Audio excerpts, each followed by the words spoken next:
At least 37 people, including a journalist, were killed by Israeli strikes on Gaza yesterday as French President Emmanuel Macron said that he strongly opposes any displacement of Palestinians or annexation in Gaza and the Israeli-occupied West Bank. 22 of those killed were in the central and southern regions of the Strip, the sources said. At least 44 Palestinians were killed on Sunday. In Khan Yunis, an Israeli airstrike hit a tent used by local media, killing 2, including a Palestinian journalist, and wounding 9 others. Footage showed people trying to douse flames in the tent inside the compound of the Nasser Hospital during the early hours of yesterday. Images appearing to show a journalist in flames and another person trying to rescue him were widely shared.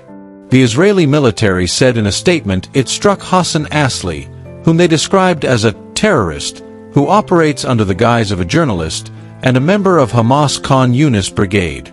Asli, a well-known Palestinian journalist in Gaza, with hundreds of thousands of followers on social media platforms, was critically wounded in the strike, medics said.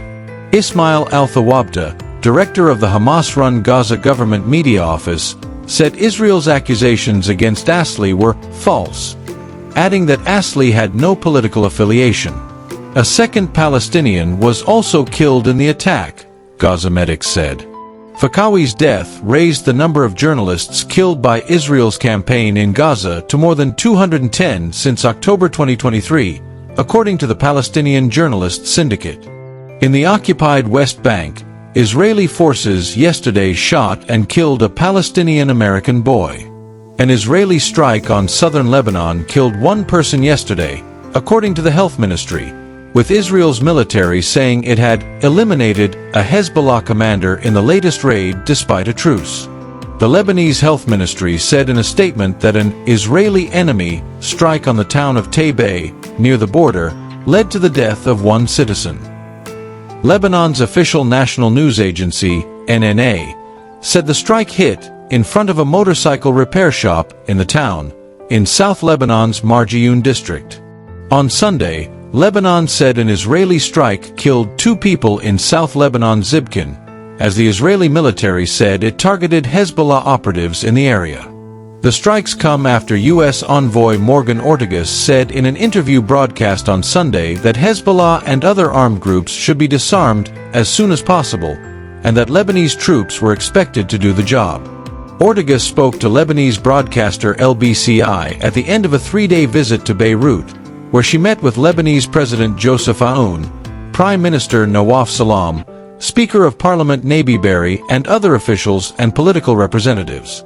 Since October 7, 2023, Israeli offensive on Gaza killed more than 50,000 Palestinians. In Cairo, Emmanuel Macron met his Egyptian counterpart Abdel Fattah al-Sisi.